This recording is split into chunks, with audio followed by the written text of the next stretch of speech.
Well, tonight a waiter in Connecticut is celebrating the fact that he'll probably never have to take orders from anyone again.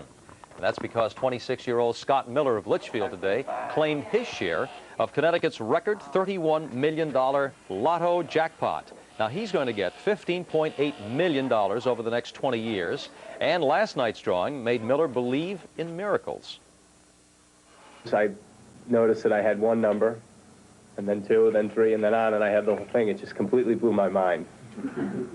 I'm still overwhelmed by it. And I just went in and told my parents. Told his parents, guess what? Miller wasn't the only winner in last night's drawing, by the way. Another winning ticket was sold in Burlington, and lottery officials say that the bearer of that ticket will come forward tomorrow morning. Almost $16 million. He can make his own weather, Frank. You know, create his own environment. He can work his way through college on I'm that, sure of that. Speaking of environment, we've got a winter storm advisory out there, and I was just looking at the Catskills, the Mid-Hudson Valley, and Orange County may get a couple of inches of snow. Our viewers up in Putnam County may get. We're going to get rain here because it's just. I like the way you did that. Well, no. What you going to do? I'll take it over snow. Oh, okay. Anytime. All right. We'll look first at our readings now. It's 42 degrees. The cold air that's beginning to push in is making it a lot colder than it seems. The normal high is around 47. We were actually a couple of degrees above that, but the humidity is also very high. We've been getting light rain here. Hard to believe there are also some thunderstorms still being reported over the eastern end of Long Island. And at the same time, snow is beginning to mix in with the rain well to the north and west of us. The radar shows lots of showers. This is all rain you see here. And over here, what you see is snow areas moving across the lower Great Lakes. It's all moving in a northeasterly direction. It's quite spotty at the moment. The low pressure system that's heading over in this direction will continue to deepen overnight. It's right along this path that you see here. And as it deepens, the cold air, where temperatures are still cold, will develop the snow. We are right on the border, so we'll have mostly rain and maybe a little wet snow mixed in with it overnight, but we're not looking for any kind of accumulations from the city to the south. But heading up to the north, several inches of snow may be on the ground by the time it ends tomorrow morning. But again, I must mention, not here in the city. So the forecast for the metropolitan area, that cold rain that's falling outside, and it's been around the area for a good part of the afternoon or late afternoon, may mix with a little snow, wet snow, by the time morning rolls around. And then tomorrow, cold, blustery winds will move right in. May get a couple of scattered flurries here and there, and any accumulations that we're looking for of snow will occur north of the city over the Midland, Hudson County, Middle Hudson Valley, and those points north, and then we'll clear off very nicely for the next couple of days once this storm heads right out to sea. Could use a little bit of that snow right now, couldn't we, Carol? It would set the mood. Yes, it But would. you know, Speaking of mood, no, it's too late now. Okay. You know, Paris may be known as the city of lights, but there's a major light about to switch on in the city of New York that'll send a jolt of holiday spirit all through the area. The bulbs on the Christmas tree at Rockefeller Center are about to be lit tonight. And Channel 2's Storm Field, who's been known to shine a light or two of his own, joins us live now from Rockefeller Plaza with the big event. I should say, bring your own light, Storm. I'll tell you, Carol, they must have known that you were going to come to me right now, because the choir has just started singing, the skaters have just started skating, and Glenn Close, who is hosting this event, is right up there in the red muffler up on the stage, will begin introducing the choir and the orchestra to begin the celebration, lighting the lights of the tree. And it's some tree. Take a look behind me here, and you'll notice that this tree is 50 years old. It's a Norway spruce. It is, in fact, quite large, 65 feet tall. It is 30 feet wide, and it weighs some 6 tons. And that is not all real tree in there. This actually belongs to the I would say the tree club, men's tree club for trees. It's got a lot of artificial limbs in there, and those limbs are carrying some 5 miles of wire and some 25,000 bulbs. That is Glenn Close right now beginning her talk and announcing that people are here and they're going to have a major celebration. Skaters and dancers from Rockefeller Center coming in here just before the tree is lit, which is going to probably be in about 15-20 minutes. We'll come back and tell you more about that probably at 6 o'clock. Carol, Ernie? You hope. Thank you. Thank you, Storm. Yeah, it was kind of hard to see that tree with the backdrop there without the lights. But not for long. We'll be waiting for that. We'll see it in a moment. All right, if you missed the big headlines today, we'll be coming right back to update them for you in a minute. And then yet another attempt to solve the homeless problem. This time it is a man they're calling the homeless czar. And later on, the arrest of a TV star who's gotten a reputation for blowing her cool. We have that story when we go center stage.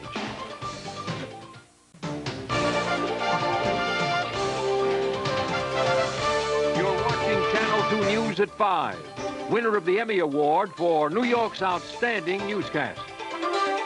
Good afternoon once again. Right now it is 5:35, and I'm Ernie Anastas. Time to bring you right up to date on tonight's top stories here on Channel 2 News. We begin with this story. 24-year-old Moshe Katzman was charged with assault and harassment today for allegedly beating a homeless black man in Crown Heights. Hasidim claimed the black man was committing a robbery. Police have labeled the crime a bias attack, and it's added to the uneasy calm between blacks and Jews in the neighborhood. Authorities in Manhattan today said that they have cracked a carjacking ring, which they say used machine guns and pistols to steal cars and to ship them overseas. The 16 defendants are the first in New York State to be prosecuted under new federal carjacking law. And 3 new trustees appointed to take over School District 24 in Queens took office today. The board members, who were suspended for refusing to comply with orders to implement the rainbow curriculum, are expected to appeal their suspensions to the Board of Ed tomorrow. Carol? If you own a home, it's not getting any easier to make that mortgage payment every month. The Mortgage Bankers Association of America said today that the number of Americans who are at least a month behind on their mortgages was up slightly last quarter, up to 4.8% in fact. But those bankers also say that that rate usually lags behind other signs that the economy is picking up. And despite the lowest mortgage rates in years, the government said that new home sales dropped 10.3% last month. That's the first drop in new home sales in 6 months. There is a new man in charge of trying to solve all of the problems plaguing New York City's homeless program. With city officials being held in contempt of court and neighborhoods protesting plans for shelters, the city's new homeless czar has plenty of choices about where to begin his work. Channel 2's Pat Battle has the story. They sleep by the dozens in offices set up to find them emergency housing that's at best elusive. Permanent housing for most of New York's homeless is almost unimaginable. They come to places like this looking for hope and are often fortunate just to find a chair or a spot on the floor. This is not something anybody should have to go through, not for no 3 days with children anyway. The problem has overwhelmed New York City for years, despite court orders and the best of intentions. There are an estimated 25,000 homeless in New York on any given day. We are obliged to provide decent shelter for anybody who comes. And so we do the best that we can under very difficult circumstances. But I, for one, know that while we are certainly not satisfied, we want to do a lot more and a lot better.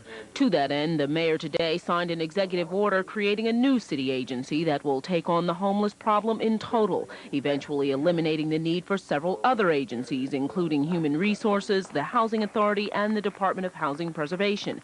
And this is the man he's chosen to head it, Charles Chip Raymond, a business consultant who's worked for Mayors Lindsay, Beam, and Koch. These are his priorities. Trying to develop a new system of reception centers and assessment centers and tier 2s and permanent housing. The problem, really, quite frankly, is that that people keep coming, and we cannot keep up with the flow. Raymond will have a budget of about $200 million to figure out how to do that. He said the focus needs to be on eliminating the shelter system in favor of permanent housing. And while the plan was applauded at City Hall, advocates for the homeless are skeptical. In order to get out of the mess that's been created in the family shelter system, the city's got to provide additional permanent housing and implement its own homelessness prevention programs. Otherwise, families are going to continue to sleep in welfare hotels and in welfare offices. Pat Battle, Channel 2 News.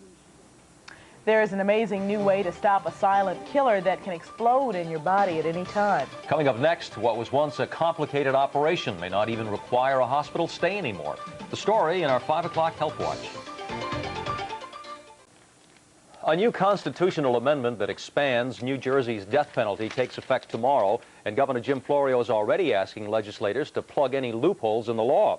So Attorney General Robert Del Tufo drafted a bill to make sure the judges cannot narrow the new law so it doesn't apply in some cases. New Jersey voters last month overwhelmingly passed the amendment, which says it is not cruel and unusual punishment to execute people convicted of murder, even though they didn't intend to kill the victim. Carol. In tonight's 5 o'clock Health Watch, for the second time this fall, a Westchester County resident has died of meningitis. Health officials say that tests show 20-year-old Norman Beckford, who was a student at Westchester County Community College in Valhalla, died of bacterial meningitis on Thanksgiving Day. Authorities said that Beckford complained of flu-like symptoms before his death. Now, students at Westchester Community College are being advised to see a doctor if they develop a fever, headaches, or nausea. Bacterial meningitis can be treated with antibiotics if it is caught early enough. There is a silent killer stalking thousands of Americans, aneurysms that strike without warning and kill in an instant. Now doctors are using a new type of surgery to repair these ticking time bombs before they explode. And our health and science editor, Earl U. Bell, has the story. 9 days ago, Hyman Cantos faced the prospect of bleeding to death internally from a burst blood vessel in his abdomen.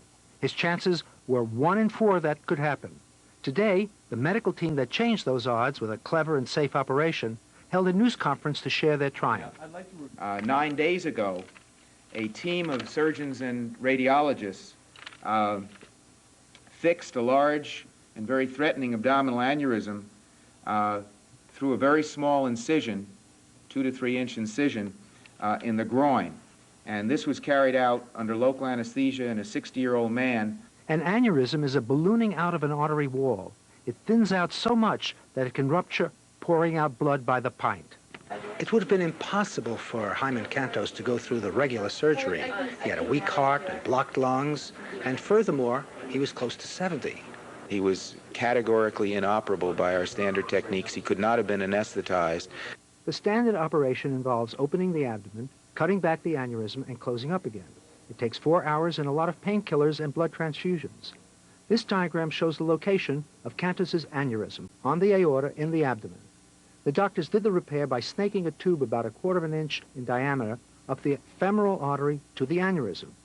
There, they installed a plastic Dacron tube to carry blood past the sick part of the artery. At each end, they fixed the plastic graft to the wall of the artery with a metal ring. All this was done with local anesthesia in the leg. Cantos was awake throughout the surgery. The Argentine inventor of the technique and the American doctors learning it performed the surgery at Montefiore Medical Center in the Bronx. Within hours of the procedure, he was up and talking. He never was on a ventilator. He didn't require blood transfusions. He was eating the next day, and really he sailed through the procedure as well as he could have. Ready to go home, resume my life as it was before. There are about 100,000 people with abdominal aneurysms. The procedure, if it holds its promise, could help thousands of them. With today's 5 o'clock Health Watch, I'm Earl U. Bell, Channel 2 News. 5:44, time now for a look at what's ahead on Channel 2 News at 6 o'clock. And Michelle Marsh is back, feeling better. She joins us from the newsroom. Michelle? Thanks, Carol. And coming up at 6, delicate surgery for a paralyzed jet. Reggie Harris reports on today's hours-long operation on lineman Dennis Bird, what his doctors are saying now, and how his teammates are reacting. Plus, John Slattery updates the latest incident in Crown Heights as a Hasidic student is charged with the bias-related beating of a black man. Vic Miles has the story of a city basketball league for women that plays its games under some strange circumstances, and we'll tell you about an outburst in court by the man accused of killing Gail Schaller in a vicious carjacking. Plus, the Yankees make a pitch for a big-name free agent. Rock Rote has that in all the sports, and Stormfield has the latest on our wet weather when we see you at 6. Ernie? Okay, thanks, Michelle. Coming up on Channel 2 News at 5 tonight, a crime fighter hangs it up. The man who managed to put John Gotti away for life is fading from the public life. His story is next.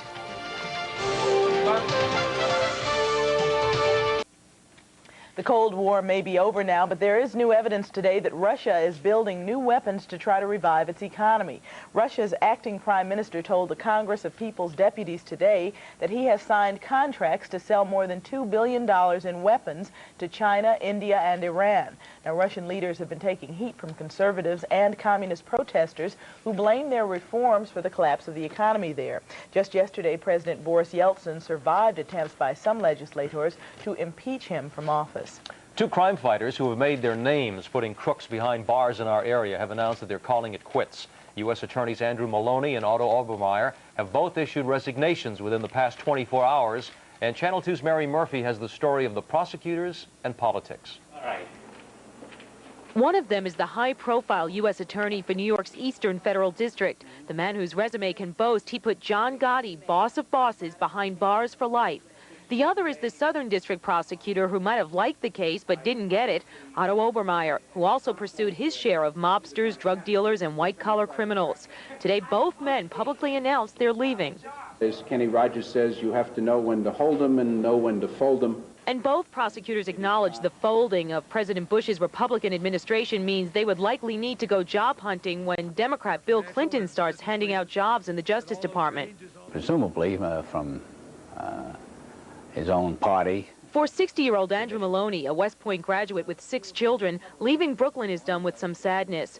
For 6 years, Maloney presided over a staff of 150 attorneys who prosecuted some of the biggest cases of the 80s and early 90s. The district convicted State Assembly Speaker Mel Miller of fraud and put away Pappy Mason of South Jamaica, Queens, a drug lieutenant accused of masterminding the execution of rookie police officer Edward Byrne. John Gotti's brother Gene also went to prison on heroin charges after 2 mistrials. There were at least 4 cases tampered with by the Gambino crime family. After John Gotti's well-publicized acquittal in federal court in 1987, Maloney recently convicted a juror for tampering in that case. And even though the district won its bitter 1992 case against Gotti, the prosecutor says he doesn't gloat over the victory. I feel sorry for any human being that's going to be locked away for life. Certainly, if anybody deserves it, a John Gotti type does. Today, John Gotti's longtime advocate, Bruce Cutler, reacted to Maloney's resignation. Mary, I'm hoping that with this new administration in Washington, we get some really fair-minded prosecutors in office. Maloney, for his part, notes that leaders of the city's 5 organized crime families are now either indicted or jailed. He, like Otto Obermeyer, now plan on going into private law practice, although Obermeyer conceded he would have liked to be chairman of the Securities and Exchange Commission if Bush had been reelected. Now he jokes about another job possibility. I was thinking first of becoming a journalist. We think he's joking. Both Obermeyer and Maloney were originally nominated for their office by Republican Senator Alphonse D'Amato, who recently won re-election. A couple of years back, when the senator was under investigation, Maloney removed his office from the probe to avoid any possible conflict of interest. Ernie, Carroll. Mary, what about successors? Have they named anyone yet? We're told now in the Eastern District that Mary Jo White will be the interim U.S. Attorney, and we don't know about the Southern District as of yet, but the U.S. Attorney General can name an interim person for about 90 days, and then probably President Clinton, when he takes office, will do the rest. They have to really change gears. I now, know. I didn't even know this until this happened. Yeah. That depending on the party in power, that really decides who's going to be in the U.S. Attorney's office. As far as their work goes, do they feel that they've broken the backs of organized crime in this city? Mr. Maloney said today, not quite, but he thinks there have been significant dents made into all the hierarchies of the 5 families. He thinks that if the work of the last 10 years is continued for another 10 years, then what we might see would be maybe small-scale loan sharking and gambling operations in the city, but nothing like what we saw in the past, like penetration of unions, labor racketeering, things like that. Very interesting. Mary, thank you. You're welcome. It's the end of an era. It's funny, and we're talking about that as well as we talk about Tony Bennett helping one radio station pick up where another radio station is tuning off. It'll be music to your ears, and so will this, the songs from Disney's Aladdin. The story behind the high notes and low notes coming up next. Prince Ali, mighty he, Ali Baba, strong as 10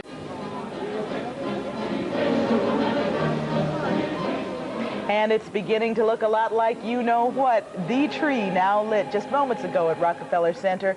A 65-foot tall beauty, a few thousand lights, we can safely say. I think Storm Field is down there counting them all. It never fails to give you a chill, right? It's a beauty. It's a beauty. 50-year-old tree looks great. Yeah, it's great.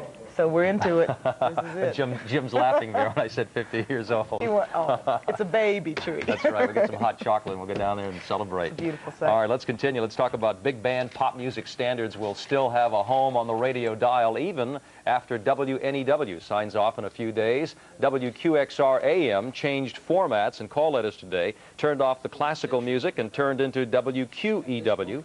The new station fills a void being left by WNEW, which after 58 years is going to a business news format. Now this morning, crooner king Tony Bennett helped inaugurate the new sound of WQEW as it officially went on the air. I'd like to start right from the very top with the king of the entertainment world, Frank Sinatra. On 1560 WQEW.